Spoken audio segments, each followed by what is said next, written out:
Hey guys, welcome back to another video. My name's Dan, aka d.brch.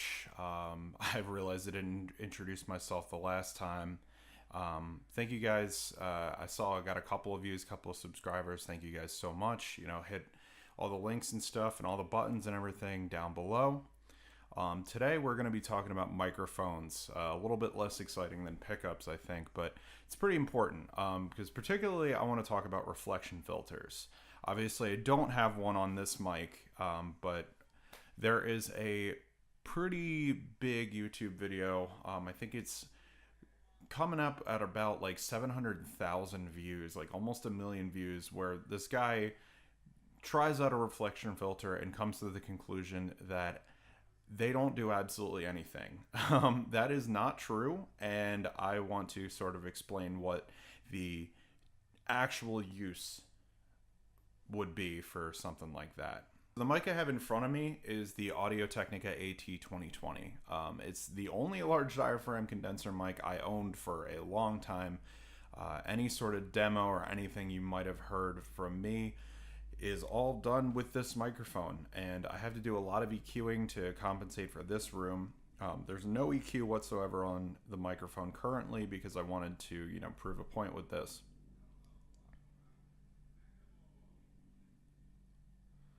So as you can hear, you're probably picking up a lot of room reflection, even with just me talking like this, which is pretty normal for like a standard YouTube video. But if I get louder, you'll start to hear a lot of reflections pick up. Even just me going, "Hey!"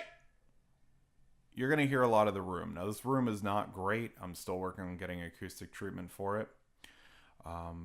But I mean, with enough EQ and a decent pop filter, you are probably going to get pretty good results with this microphone. I think it's around $100 to $120 on Sweetwater. I'll put a link to it in the description just, in case you're looking to get a cheap, decent microphone. This thing has been tried and true for a very long time. Now, as I said before, I was looking to upgrade, and that upgrade came in the form of the SE X1S. It's by SE Electronics. I got a bundle with a reflection filter, a pop filter, a shock mount, and a cable for $250, which for the quality of the mic you cannot beat. As I said previously, this is going to be talking about microphones and reflection filters. So let me jump over to the other microphone now, and you guys are definitely going to be able to hear a huge difference. So like I said before, this video is going to be about microphones and reflection filters, and the SE1X has been a huge upgrade. So let me jump over to that one, and you guys will definitely be able to hear a difference right away, I promise you.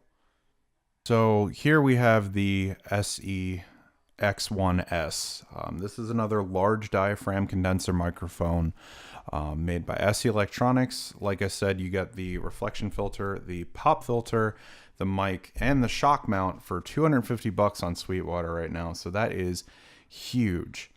And you can definitely hear the difference, right? So what we have here is, this is apparently the capsule, and the entire microphone itself is handmade. I don't know if that's what makes the difference, but you can definitely hear a difference. So the AT2020 doesn't have as much of a pronounced high end. The bass response is a little bit flubbier, but you do get the nice mid-range that with enough EQing you can make this work. I don't have to do a lot to this microphone. I'm recording some stuff right now since I've gotten this, and the difference in how much processing I have to do is ridiculous. The microphone actually features a pad, either 10 or 20 decibel reduction, or you could do a bass roll off at 100 or 200 hertz, which is huge for rooms like mine that don't have a lot in terms of acoustic treatment. So if I switch that on, you're probably hearing a little bit of a difference right away. I'm not going to be using any of the pads just because this is another thing I'm showcasing here, this microphone is a lot louder than the Audio-Technica. So I don't have any gain on either of the mic channels, and this guy is already a lot louder. Now, in terms of reflection filters, it's the same bad room in the same, relatively the same spot. So let me get loud again. You go, what? Hey!